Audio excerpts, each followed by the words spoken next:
Esto no es un debate, es una tragedia, y es la hora de que se revele la verdad completa. Durante la época de oro del cine y la radio cubana, no había figura más amada, más celebrada y más indispensable que él.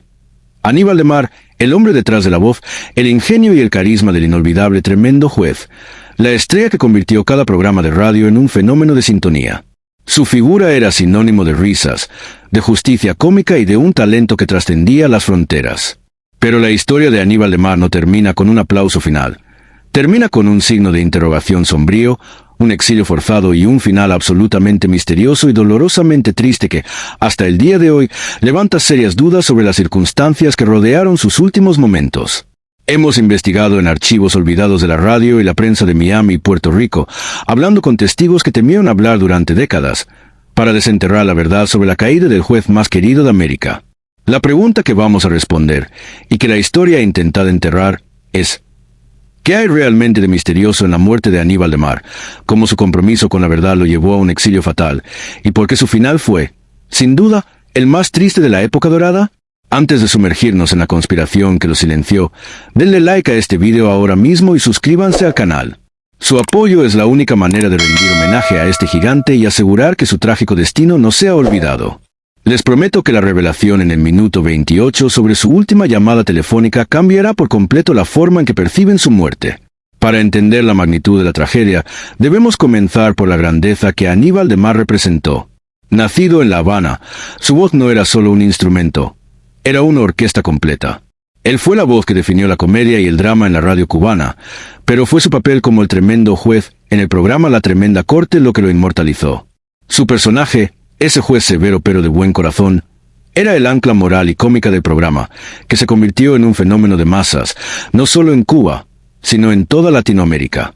Analizamos detalladamente cómo la química con sus coprotagonistas, Leopoldo Fernández, Tres Patines, y Mimical, Nananina, creó una máquina de risas que trascendió la simple radio para convertirse en parte del tejido cultural de varias generaciones.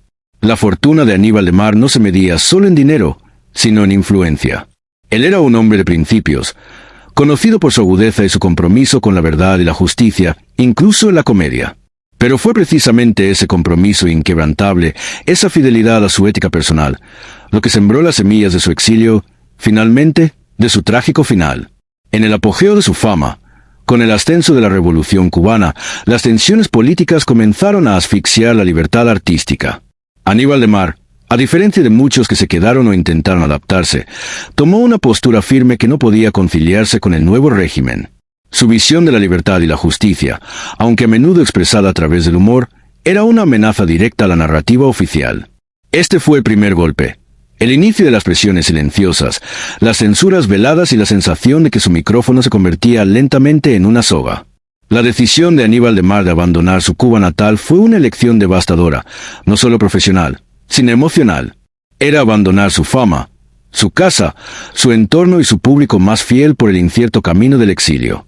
Su primer destino fue Puerto Rico, un lugar donde la Tremenda Corte era tan popular como en Cuba. Pero el éxito en el exilio es siempre una sombra del éxito en casa. Si bien logró revivir su carrera en la radio puertorriqueña y grabar nuevas adaptaciones, la nostalgia y la sensación de desarraigo comenzaron a corroerlo.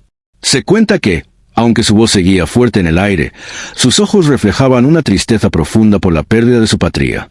Sin embargo, su destino final y más determinante fue Miami, el epicentro del exilio cubano. Aquí es donde se intensifica el misterio y comienza el declive. Miami era un caldo de cultivo de tensiones políticas y rivalidades de la industria. Aníbal de Mar se encontró atrapado en la feroz competencia de la radio en español, donde las viejas lealtades se rompían y el espacio era limitado. La presión de recrear el éxito de la Tremenda Corte, sin su elenco original completo y bajo el peso del exilio, fue inmensa. La caída fue lenta y dolorosa. A pesar de sus esfuerzos por mantenerse relevante, la salud de Aníbal de Mar comenzó a fallar, tanto física como mentalmente. Su corazón estaba roto por el exilio, y su cuerpo ya no respondía al ritmo frenético de la radio.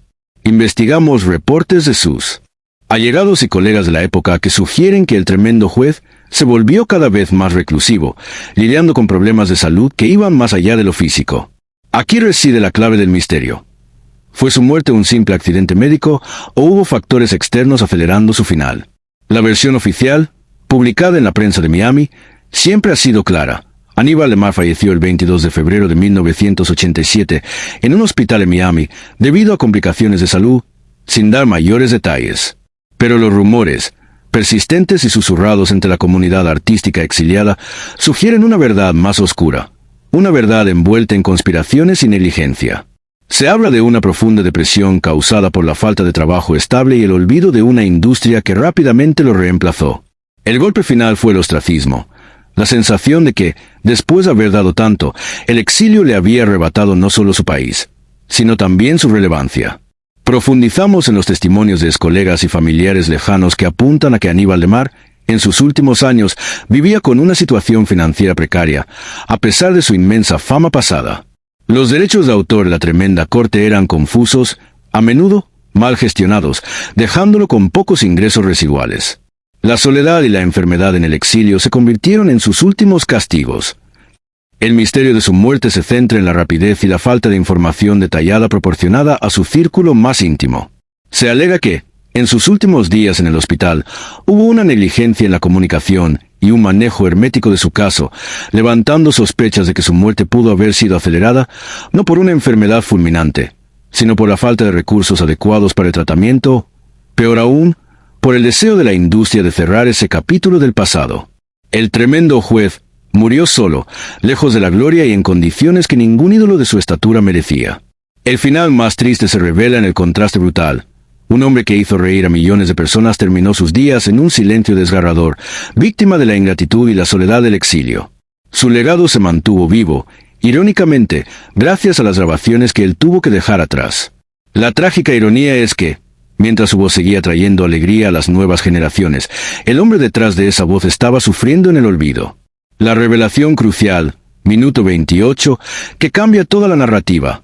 Hemos accedido a información que sugiere que, días antes de su muerte, Aníbal Lemar intentó realizar una llamada telefónica desesperada a un contacto en Puerto Rico, no para pedir ayuda médica, sino para denunciar un fraude de derechos de autor que lo estaba dejando en la ruina.